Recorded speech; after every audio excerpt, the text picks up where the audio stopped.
It's season 3 of the Fulham Fix with me, Felix White. Myself, Ivan Berry. Ivan, we got a good one to get started with season 3, didn't we? Oh, an absolute hero, man. With a true hero. When I go to sleep sometimes, I still go to sleep with his name reverberating around my brain. Yeah. He was part of the golden era of Fulham Football Club. Yes, he was. Back to gold, best in the business. Yeah. Also, it turns out, doesn't take any That is an understatement. So, Bobby Zamora is the first guest. I mean, we didn't quite know what he was going to be like. We walked in, obviously, you know, it's Bobby, he's a Fulham legend. You're like, what's this guy going to be like? And then, man, he didn't disappoint. Yeah. What a top bloke. An absolute, just one of the funniest. Worth pointing out, he's got a potty mouth. A little potty mouth. We should a little fun game maybe we can play, but also you guys can play along at home maybe. How many times are we going to have to bleep swearing in this episode? Felt like about 47. 47. You're going with 47. I think that's bold. I'm going to bring it down a little bit. Yeah. Because I feel like the editor might have chopped some of those out as well. I'm going to say 9. Okay. So between 9 and 47, you guess at home, and we'll see who's right at the end. Let's do that. One quick mention before we get into it. I say at the start of this conversation, there was a lot of this. So if you're listening at home, when I'm referring to a lot of this, it is a finger to the lips. When Bobby first started playing for Fulham, we touch upon what was perceived as a difficult first season. We'll let you hear that. But when I say a lot of this, I mean the finger to lips. And if you are the man in the Hammersmith end who worked at the shipping, you might want to look away now. Right, honestly, of all the guests we've had on Fulham Fix, many of which are heroes, this is the one that I'm genuinely most buzzing about. Really? Because it took you long enough to pick up the phone and ask me. Absolute black, that one, by the way, isn't it? Oh, really exciting. Yeah. I bet you say it to all of them, didn't you? And that's the perfect introduction that I thought he'd say. Bobby Zamora. Bobby, how you doing, Thank you, pal. Yeah, a little bit disappointed it's taken this long, to be honest. I thought it would have been number 1 on the list, but obviously not. Well, this is a great start, I think, because I think of you in Fulham history as the greats, one of the greats, like honestly. But your history of Fulham is an interesting one to get straight into, and that response is one, because when you first started playing at Fulham, when you started scoring goals, there was a lot of that. Yeah. Do you remember that? Yeah, of course. Yeah, I do. What was that? Because that's interesting, isn't it? Yeah, yeah. I mean, obviously, my first season here, I don't know. I mean, to be honest, it'd be interesting to hear your point of view about my first season here. How about that? I would love to do that. Go. So that was a beautiful time in Fulham's history, because we just obviously had to mega saved it out of nothing from that December with Roy, hadn't we? So you came in, and I immediately loved you, because I used to think, back to goal, making everything click and all that kind of thing. But I remember that feeling in your first half of your first season at Fulham, where the general sort of base level football supporters' view was, he's a centre forward and he's not getting enough goals. So I remember that feeling sort of permeating around the cottage a little bit. But I honestly, not saying this, I was immediately in love with you, because you just were balletic with the ball, very physical, back to goal. I was a traditional fan who thought, why is he not scoring? He's a traditional centre forward. There's no goals here. So there was a lot of that. But what was interesting to me is when you started scoring goals, it was obvious that it got in your head, and I don't know whether it was a motivation for you, because your career is littered with people saying something and you proving them wrong again and again and again. And we had that in a real microcosm, didn't we, immediately at Fulham? Yeah. Yeah, I guess so. The way I saw my first season is when I came into the team, obviously we signed Andrew Johnson as well. Yeah. Obviously, and AJ was the little and large, I suppose, the old school traditional, I suppose, a big striker and a small striker. And that's the way I thought it was going to work in terms of, listen, hold the ball up and bring players into play. How I suppose you saw me after that first season, but that first season Roy was so organised and his team were always all so set up. Yeah. And out of the 2 centre forwards, there was always one that had to go and sit on the holding centre midfielder, or when we don't have the ball, you're back and defending. And that was my role. And it was AJ to stay up there and threaten the one in behind. Yeah. And my first season, I say I was the best defensive forward in the Premier League. That's Right. how, I mean, I just saw myself as a centre midfielder almost, which wasn't my. Listen, ask me to do a job, I'll go out and do it, whatever it is. So it was a case of sitting on that halfway line for most of the time and sitting on Paul Scholes or going to sit on whoever it is, one of those Fabregas, whoever it is, just can harry those guys, shield the ball, stopping those guys getting the ball. And it obviously, as a striker, it's not where you want to be. And when I did win the ball, so many times I would take a couple of steps and end up playing AJ in. I think AJ had quite a lot of chances from those situations, which was great. In the change room, the team fully understood what my job was because it was explained to them, and they appreciated everything that I did. But the be all and end all is, as you're that striker, you're using so much energy and so far away from that part of the goal or of your goal, which is trying to score, that it takes a toll, and ultimately you don't get the goals. The following season, Andrew Johnson got injured.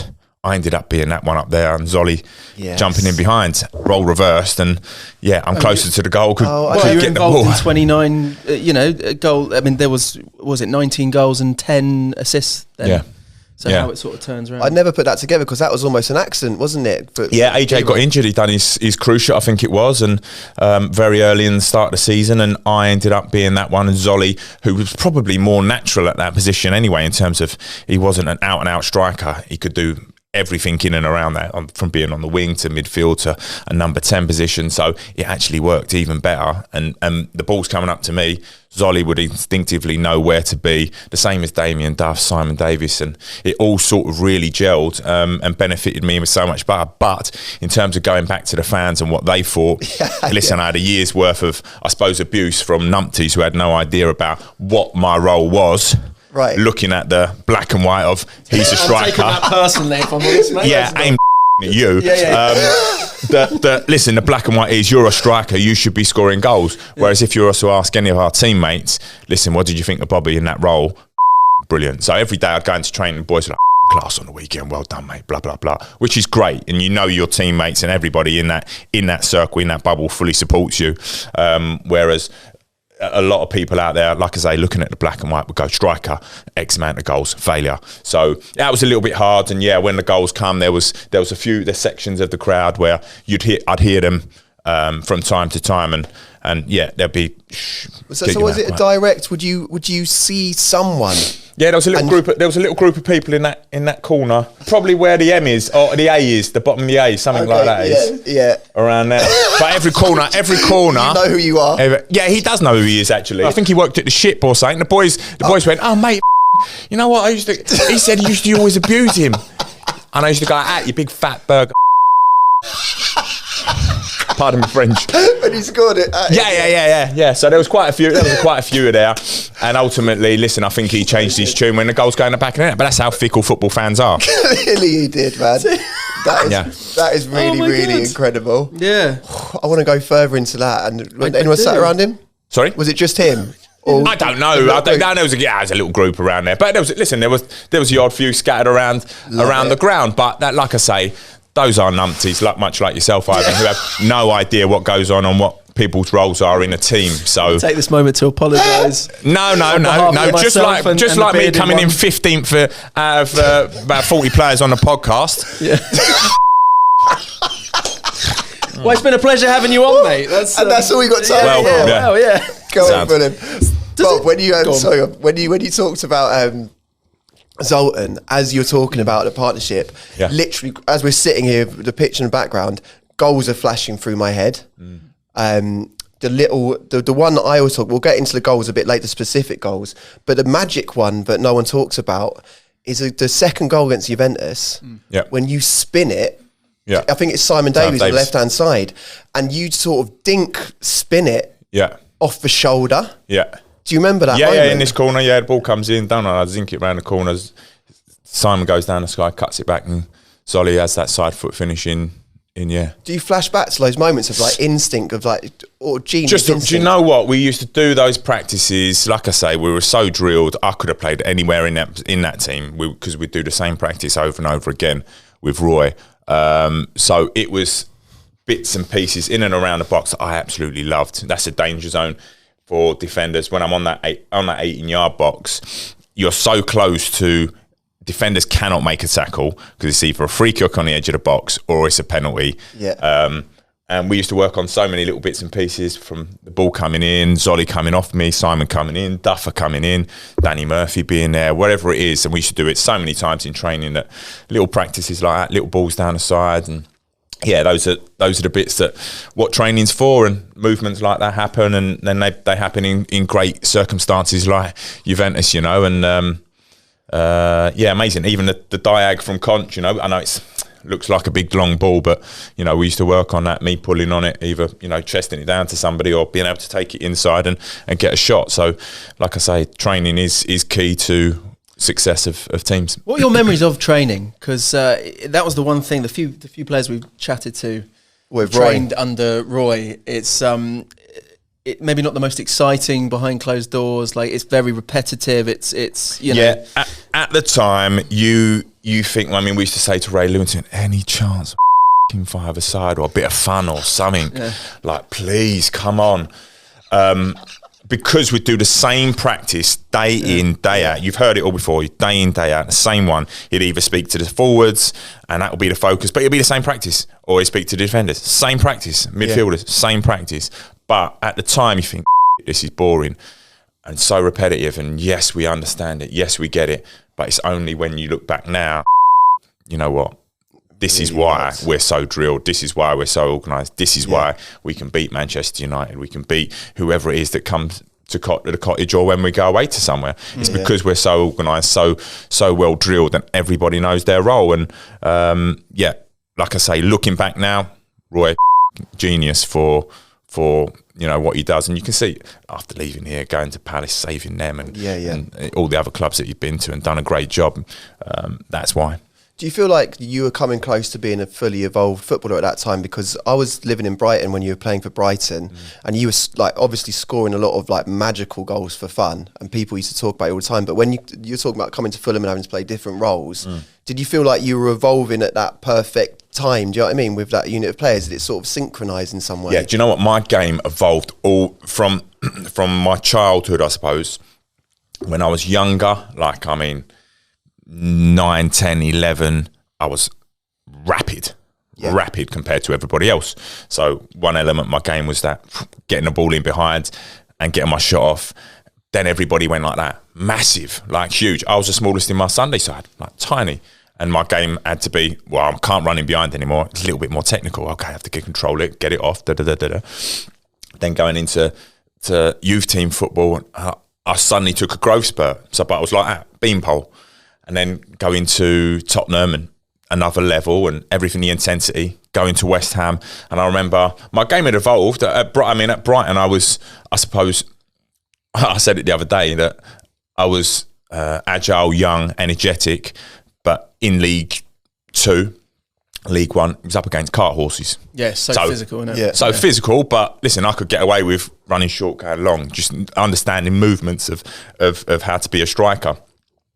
Going to West Ham, I picked up an injury on my knee, and I was out for a long time. We had a sports scientist who was not interested in football at all. He was a fitness coach, an Aussie guy, and he was not interested in football at all. So he was just in the gym. I remember going in the gym with him for maybe 4 months, just becoming stronger. Not massive, didn't get massive, but strong. I remember going out to training, and Matty Upson was in training, and normally he'd push through me. The ball came over and I went like that, and I just held him. I thought, oh, hold up, he normally pushes through here. What's happened there? And ball came again. Couldn't move me. I thought, I don't have to do that anymore. I can just, wait a minute, the ball can come to me. And my game evolved again. And that was at the age of about 24, I think. And then I could take that into my game. So my game has changed so much, and the older I got, it was like, okay, the Fulham team probably that second year worked to my advantage of being able to be a target man, as such, an out target man, where I could just sit in those places on the edge of the box and let that ball come into me and set people. The way you described that made me feel like the Spider-Man or something. Like, hang on, where's that spider sense? It was. Honestly, it was. It was really, really like that. I remember it at training. I fully remember it and thinking, he can't push me anymore. Let's see one more, kiss one. Wow. Yeah, it was mad. Funny, isn't it, how the moments like that, like picking up an injury, changed your game for you, same way AJ picking up an injury changed how you played here at Fulham. Do you ever think about those moments, like if it had been another way? Do you think that if you hadn't picked up that injury, you still would have been playing the running game? Good question. Yeah, I don't know. Yeah, maybe, but I think I was intelligent enough to be able to adapt my game for teams or whatever's sort of called of me, I suppose. Like I say, I didn't mind doing that first year in there. Like I say, my teammates appreciated it, did it quite well, won the ball back, screened well. Listen, if I wasn't doing it well, let me tell you now, Roy would have dragged me and pulled me out. So, yeah. We mentioned as well, so obviously you were involved in 29 goals in the second season, 19 goals yourself and then and 10 assists. What stands out for you in that season? Do you have any clear memories, any particular goals? I was going to say United goal, but that's even the year after, isn't it? Might be the year after. Yeah, I think it is the 3-0 United win. You mentioned to me as we walked around your memories are hazy. Oh yeah, I wouldn't know which goals were in on that. The spot with that I wouldn't know which goals were in which year. Do you know what I'd like to do? James has got Bobby's goals on the laptop. We've got some goals lined up. We up for like looking through them. Yeah. Talking us through them. And to be honest, I've probably forgotten them all, so it's there. Here we go. All right, we'll play you mate the Shakhtar one. Oh yeah, class. Yeah, that was good. Do you know, I was speaking about that game the other day. Obviously, Shakhtar played PSG or Barca, whoever they played the other night. Yeah. And I don't know who I was talking to. I was saying, gosh, Shakhtar that night, they were incredible, weren't they? Pop, pop, pop, pop, pop. Yeah. Like, it was like an old school computer game.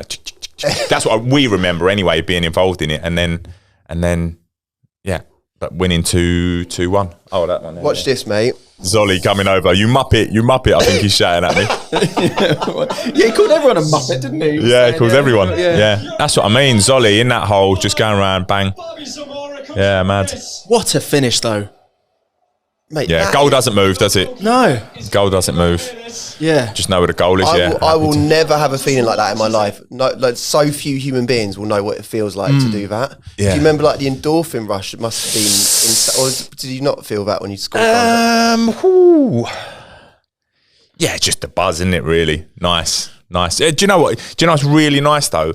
Like practices where those drills and those things that we train in and we do every day, they come off and lead to a goal like that. So those are the nice feelings. That's what gives me a buzz. That's a really good example there of your telepathic relationship that you had with Gira. We had him on the pod and he talked a lot about that.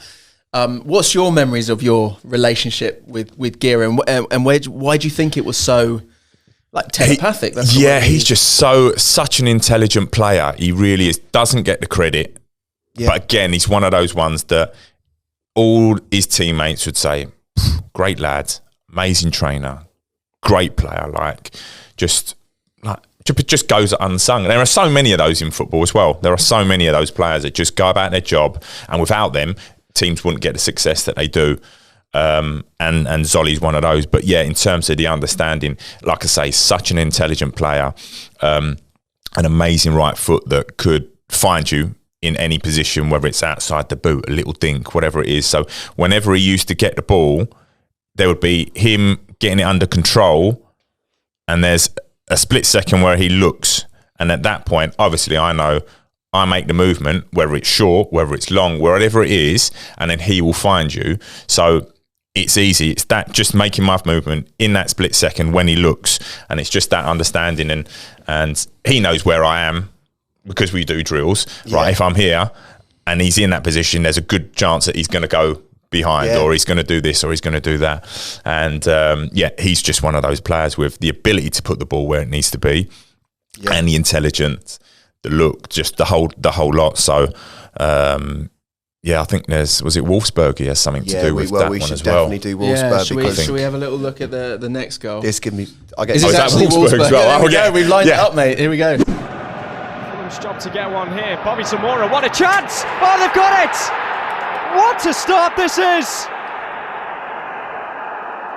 Oh man, that game as well. They were German champions, I think, that year, weren't they? And just it's the first minute. Yeah, and just we honestly that game, I thought we could have smashed the life out of them. We were just in cruise control. I remember if they'd have scored, we'd have gone, yeah, sweet, okay, just go up a gear again and we'll score again. like really, really, really comfortable in that game. But yeah, again, as soon as the ball goes to Solly, just be in an area. Like I say, I know that they can't foul me in that box. And if my back's to play and you play it in this area, well, good luck to you, because I'm either going to hold it and set somebody and they're inside the box for a shot, or if I can like that, let's get a little turn and get a shot off. So, was there a moment in that campaign where you thought, where it first clicked, oh, we can win this tournament? Because obviously we started right at the beginning of that tournament, didn't we? We had to do all the qualifying, group stages. They were pre-season games really for us. I think we saw them as pre-season games. Vectra away, was it, or something? The first game. Some of the early ones. Yeah, 2 days into pre-season. When did it click that we could win it? Probably Juventus after that, really. To go take a big scalp like that. And obviously a smaller pool of teams after that game. And to go and perform at that level, and just knowing anybody that comes to the cottage has got that. And on a Thursday night, it was just a fortress, when it really was. Yeah, but it still lasts to this day, that I think the Juventus game, because everyone that comes to Fulham now knows that something like that could happen. Yeah. Do you know what I mean? So it's like it lasts generations after actually you guys doing that, if that makes any sense. It's such a pivotal moment in the history of the club, and like not least because Cannavaro is playing centre back and he's won Ballon d'Or a few years previous. Before, and that's one of my highlights. Listen, I stuck Cannavaro, World Cup winning captain, on his arse. I tell you what, let's take this moment now to show you another one of talk us through this moment. Konchesky, Zamora. Chance! Goal! Yeah, listen, we'd done this so many times. Conch I'd played with since a kid as well. So Conch had played that ball to me so many times. Yeah. Do you know what? That's great. Yeah, amazing. But those like I say, being in that box and not knowing defenders, but defenders are either going to try and come and win the ball every single time. Yeah. And I suppose, listen, he thinks, listen, I can come and win that one. That's where Capello see me at my best, and he sign this geezer, get this geezer in for England. But yeah, I think I think the previous game he might have come through us a few times and won a few balls, and it was a learning curve for me to play against him and to understand, the way that he plays. Not playing against him before, but yeah, there are elements of that game that are straight. I mean, obviously he goes, but at the beginning, I think, yeah, right, I've got you now. I know how you defend, and he just come too far, and there was no chance that he could get the ball. And it's just perfect, just a good ball. He's defending the wrong side of me, like everything's perfect. Yeah. So. It's almost that what you're talking about, that spider sense thing where you're like, hang on, I've got Cannavaro here, I just know what to do with him. Just he'd gone too far that side, which was no man's land. Listen, you can't win the ball because my arm's going to stop you. Yeah. And he knew that he was in no man's. I think that's why he goes for a little tumble and tries to win the free kick as such. Yeah. But yeah, listen, there's a fine line, and you was too far that side, so perfect. You go, and he's just good. Is that game? Would you say at that point, final whistle, the Juventus game, is that at that point the highlight of your career? Would you say it was such an unbelievable moment? Yeah, amazing. Do you know what? I know Clint scores, but I'm desperate for another goal. I'm desperate for extra time. I'll be honest with you. I'm like, really? Please, because I've got a couple more goals in me here. Seriously? Yeah. So you were disappointed when No, not disappointed, but I was like, listen, if the referee blows and we've got extra time, perfect. Yeah. I can't wait because I got a couple more goals in me. Wow. Or listen, that wouldn't be in the final score 4-1. It would have been 6. I think. Yeah. I remember keeping the ball in the corner, I think, towards the end, and Filippo Melo tried to smash me, but I think he was saying respect. Like, oh, really? Yeah, like show some respect. I was like, mate, I don't remember you saying that in Juventus, So, but yeah. Good. How do you reflect on getting to final? Because obviously you were having injury troubles then. When we get to final, you're kind of you're 50-50 before the game, aren't you? I probably shouldn't have played. But yeah, desperate to play. Do you think if you had been fully fit, do we win that final? I'd like to think so, but you never know, but I wasn't where I should have been. I probably shouldn't have played, but desperate to. I could get away with it, but wasn't at my best. Go on. No, well, we were talking to Danny Murphy about that, and he was saying literally days up until it happened, it felt like you weren't going to play till the very last minute, right? Yeah, I didn't train towards the back end of that season, probably from semi-final time. I think there was a couple of games in there in the Premier League as well. Didn't really train in the week, but we just play on the weekend. And yeah, I mean, ultimately that injury stops me from going to the World Cup as well. You know, so like it was like really, really gutting end to the season. Yeah. But yeah, it's part and parcel of football, unfortunately. I wanted to ask as well about the semi-final, the Hamburg game. What's your memory of the Clint Dempsey moment? Because that was down to you. That was down to me. Yeah. So obviously I have a fitness test, and I'm really struggling. Like I say, not training in a week. I think that was the start of that whole process of not training. And I don't train in a week. The gaffer says, look, how are you? The physios are saying all week, how are you? I think whatever treatment I'm getting, I say, listen, I'll come out here and I'll do a fitness test evening or afternoon of the game. So I'll get here early, have a jog. Yeah, I'm okay. Listen, drug me up and I'll see what I can do.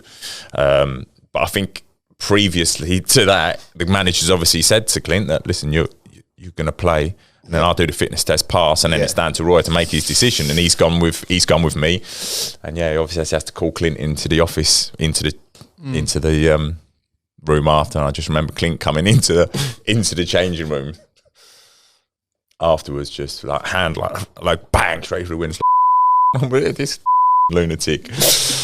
Oh man, he thinks I'm man. He thinks I'm that man. He know man. Behave a ruckus, you know what I mean? Did you see the hand when it wasn't bandaged up? He just literally just yeah. And then he comes. Obviously, I'm in the treatment room afterwards as well because my Achilles. I'm just getting it, and he's getting it washed out. He's getting it washed out and cleaned out and strapped up. He has to have an op, I think, after he does something to the tendon, doesn't he? Because do you say anything at that point to him? You're sitting next to each other in the treatment room. You're right. Is there a really awkward conversation? No, he's such an angry man on the best of days. Honestly, we used to play a game. We used to play a game at training, right? I used to say to the lads, listen, you cannot say good morning to Clint, because I used to come in good morning, boys. Like I used to go home, recharge, come in. Morning, lads. What's happening? All good? Yeah, sweet. Yeah, lovely. All right, morning. We used to play a game. You could not say good morning to Clint and see how long. Like he would come in the changing room, say nothing to no one. On every day, not just towards the back end of the season or whatever. Just he was just an angry guy. Or mornings wasn't his thing. I don't know if he needed a triple espresso or something in the morning, but it weren't his thing. But yeah, great guy, great character. Clint really, really was. Like we used to laugh at him and Dixon or two, who if they're on the opposite sides in a five-side, guaranteed it's going off. Oh yeah, like, Danny Murphy said that. Yeah. Oh, brilliant, so good. Like we used to just chuckle that. Look at these two. Like putting ants in a jar and shaking. Yeah, totally. Just watch it go down. Do you think, like, in your experience of all the successful teams you've been in, does there need to be a certain amount of tension inside that group for teams to work? Do you know what I mean? Like sort of infighting and like competitiveness within the group in order for something to there needs to be something, a competitive nature between teammates. Yeah, I think there needs to be if you want to be successful,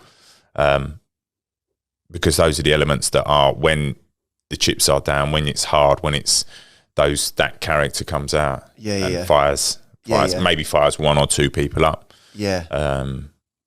But yeah, great guys, Clint, real good. With Clint, isn't it? It's like he might be a nightmare to be with in the morning, but when you're in the middle of a game, you're like, oh, he's going to be the guy. Yeah. Amazing ability, great talent. Funny guy as well, like a good character. Honestly, the whole changing room was just a changing room of characters. Really, everybody had something about them that was unique, that would make everybody smile in their own way. You know, brilliant. So because really, there's a lot of unsung heroes like Chris Baird and people like that. Baird, mate, I've never met anybody. I see him about a month ago. Well, I mean, that guy could find me if I want it on that button there. Yeah, no worries, mate. From 60 yards. Yes. like, yeah. Well, Make yeah, my I don't life so think- easy. No one gave him credit for that. Could he do that? He'd jump in at right back, centre half, centre midfield, Yeah. right midfield, anywhere it is that you want him to play. He could go and do a job as well. Yes. He was a proper workhorse. I remember when he came back to us in the Championship for a bit to try and help us out. As did Clint actually during that relegation season. Yeah. Both of them came. They obviously loved the club so much that they thought, I'm going to come back and sort of try and help you guys out here, which is really lovely. We probably have to talk about you moving on, sadly, which was shame it had to be QPR. We'll get that out straight away. As obviously as a Fulham fan, what was the reason for your move? Was it a clash with Martin Jol at the time? Was that totally the reason? Yeah, Jol, yeah. Yeah, I didn't see. Well, do you know what? I don't know. People may read this in a different way. He was a character, I suppose, and I suppose one that our changing room didn't really buy into in terms of maybe it's his sense of humour. Maybe his arrogance. I don't know. I mean, his first meet, I wasn't there. I was away on my honeymoon, I think, at the time. So I came back a little bit later, 3-4 days later, and the boys had their first meeting. And his first meeting, obviously he was trying to be funny, but it was, some of you boys had played for me before. Danny Murphy didn't play very much. I had better players. Michael Carrick there. Simon Davis, always injured. Who else was there? And not the strongest material, is it? For a stand-up, is it? Yeah, like in the first meeting, and I think it didn't. Who was the other one? Who else played for him? Had you played for Jol? No, I hadn't. Simon Davis, Danny Murphy. Stephen Kelly plays like he has clogs on. I was like, said, didn't he? Yeah, so I was like, the lads, all right, maybe he was being funny, but there wasn't what our changing room, that had been through so much, so good to sort of.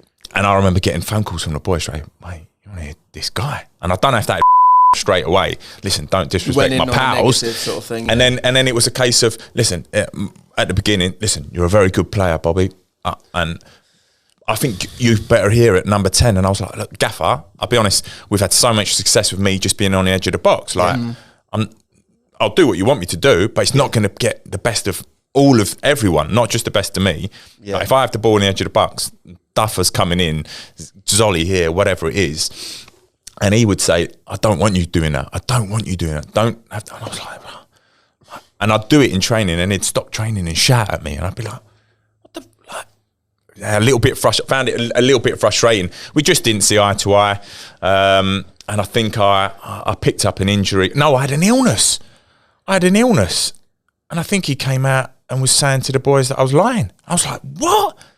No, I was bad. We were at an away game, and I was throwing up all night. They sent me in a taxi home afterwards, and I think he sort of said to everyone after, like, yeah, some players don't want to play. I was like, when I found out, I was like, now ask the doctor. You should have seen the toilet was peppered. So, but yeah, just little things like that, and we just didn't see eye to eye, I suppose, and ended up, Mark had had us had had us before. And you like Mark a lot, right? Yeah, got on really well with him. Disappointed that he didn't stay on. I think I don't know what the situation was. He's even said that. I think that's one of his big regrets. He says now that he didn't stay on at Fulham. Yeah, I think there was a few opportunities for other jobs coming up, and he talked about ambition a lot. I don't know whether at that point Al Fayed was kind of gently winding down because he knew I think he wanted a bit more funding, didn't he? I think to be able to go on the next level. I think so. So I think it was a shame, and to hear Mark Hughes say it now that he regrets not staying on. Yeah, right. But it's interesting hearing Bobby say that, because I was so heartbroken when you went to QPR. Oh, mate, we all were. I felt like, but when you hear it internally, it's like you just never know all that stuff that's going on. It makes total sense when you do you know what? No, yeah, I don't know, childish, I suppose, but I remember leaving that day, and like a couple of boys going, mate, honestly, all the photos of you have been taken down in the training ground. I was like, no, nah, he's childish, isn't it? Like straight away, like the first thing down. Let's forget this guy. He's Is that so Martin Jol would have done that? I don't know. I don't know if it's him, but I remember a couple of the boys saying, "Mate, all your pictures are down already." Really? Like literally, like 24 hours, they're all gone down. I was like, "Oh, okay, cool." Right. So that's my time at Fulham over. It's quite a complex time. Your time, so much happens in such a short space of time, doesn't it? Your time at Fulham. Yeah. Highs, lows, everything. Yeah, everything. And it's in 2 and a bit seasons. Is it in like 3 seasons? It's mad how short. Yeah, three seasons. Yeah, but then Scotty Parker comes, who I know. Yeah, I was at West Ham with. I think I was trying to get Scotty to come when Mark Hughes was there. Right. I was trying to get Scotty to come. Did we see the best of you? Do you think? I think I was just kicking on and would have. Yeah. I mean, your England call-ups came then. Your time in Fulham, and Do you think that's because representative of? Would you say that sums up your time at Fulham? Yeah, I think so. Probably, some of my best times, really, playing wise. Obviously, some good success and England call-up. So, yeah, like I say, it was a little bit gutting to leave. Didn't really want to leave, but I thought my time was up with the situation that I was in. Do you know what I like doing on this show, Bobby, is players in certain positions picking their partner out of all-time Fulham footballers. Yeah. So if you're up top in an all-time Fulham team, who are you choosing to partner with yourself? We'll take Gira out of it because there's two teams. It's cheating. It's telepathic. You can't. Berbatov, Gordon Davies, that's a good one. Louis Saha, Mitrovic. Give me another centre forward. Oh, which one should we go all-time with? Fulham centre forward. Pavel Pogrebniak. Hey! Been a while. I just wanted to say that out loud. It's been a while. Pog. Out of them. I think Mitrovic are too similar too. Yeah. There's the strength, isn't it, holding the ball up? Yeah. I want somebody on a wavelength, and obviously I'm quite close with Robbie Keane, and he speaks. Obviously, I know Berbatov as well, and how he could play. And all I'm thinking about is him picking up the ball in a number 10 position, pretty similar to Zolly in terms of, listen, he gets the ball and you make a movement, he'll find you. So probably that. And I would think that, listen, the ball comes over, he would know. He probably wouldn't sprint to me, but he would know that. He would know that. Listen, it comes, it sticks, and there's an opportunity to side foot the ball into the goal. So I'd probably say Berbatov, Zamora up top. He was short and sweet here, though, wasn't he? He wasn't here too long. Season. Well, yeah, there was a sense of sort of rats. No, I'm not calling him a rat, but rats fleeing a sinking ship when with regards to season. Not looking great now, and suddenly he's out the door. He, in his own words, sorry mate, I get a bit excited here. In his own words, he heard that Felix Magath was on his way, and he was just like, that's not. God, that would have been great, wouldn't it? That would have been great to see. Yeah. Like, do you know what I mean? Then making him run. 4 o'clock in the morning. That would have brilliant. been extraordinary. He actually claimed that this was his idea, the Riverside stand. He did. He was like, I was saying they should build this stand when I was here, but they don't listen to me. So we've nicknamed it the Berber stand. It's no longer the Riverside stand. Okay. Yeah. Thanks, Berber. All right, just a quick one. I was listening to an interview with yourself, and I think it's on Steve Sidwell's podcast. And that Peter Crouch podcast? Was he there was another one. I can't remember what it's called now. But you were talking about one of your big regrets. There was a couple actually. One was not going to the World Cup, even with the injury, which you can totally appreciate. Like looking back now, just to get that experience. Another one was not picking up any, like being able to actually lift any trophies, so beyond sort of the playoff trophies and stuff. And I've got a theory, and I said it earlier, and I don't know how you feel about it. My theory is one of the reasons you like fishing so much and you get these massive carps is because it's like lifting a trophy. And I literally just Googled it straight away. I was showing you, and there's a great photo of you that comes, one of the first ones that comes up on Google. That is to substitute lack of silverware. Is that what you're saying? Yes, that's exactly that's my feeling. That's exactly what he's saying. Thank you, mate. I don't know how I'll take that. Yeah. You're welcome. It turns out I've got no internet in here now, so I can't even show you the picture I meant about. Maybe we can flash it up if I find it. No, not a substitute for lack of silverware, but I thought we'd end on thank you for that. I mean, you started off this interview thinking that I was a bit of a tough spot, and I thought we'd end on a strong note. Yeah. Delete Ivan. Yeah. There we go. Sweet, done. Bobby Zamora, his complex relationship with Fulham Football Club, one of the all-time greats. Yeah, man, it's been a pleasure. Absolutely love my time here. Absolutely love my time here at Fulham, not the podcast. Ivan Beride getting so strangely familiar and close with Zamora that he attempts to psychoanalytically therapize a man who seems quite difficult to therapize by suggesting that his obsession with catching fish is to make up for the absence of any tangible trophies in his career. Lack of silverware, yeah. Which, given that Bobby started the conversation already with putting you on the back foot, I thought was the bravest / most stupid thing I've heard anyone say in front of a football player. Yeah. So at the time when we finished that interview, I tried to get the photo up and I couldn't find it. I found it. You tell me that he's not imagining right here holding the FA Cup. That's the Europa League. There we go. Bobby, if you're watching, Bob. Can you see that? That, my friend, is a psychoanalytical substitute for the Europa League that we didn't win. And if Bobby's watching, you owe me an apology. Love you, Bob. Yeah. That was brilliant, wasn't it? Quick one before we go. It's very topical having that chat because there's a Lime bike going around London at the moment that my friend sent me, which has "Oh Bobby Zamora" really written on it in permanent ink. Nice. So I don't know if that's a Fulham fan, QPR fan, but his legacy remains and is literally running around London as we speak. Love Bob. Who's on next week? Who's on next week? Oh man, the one and only Andreas Pereira. See you there.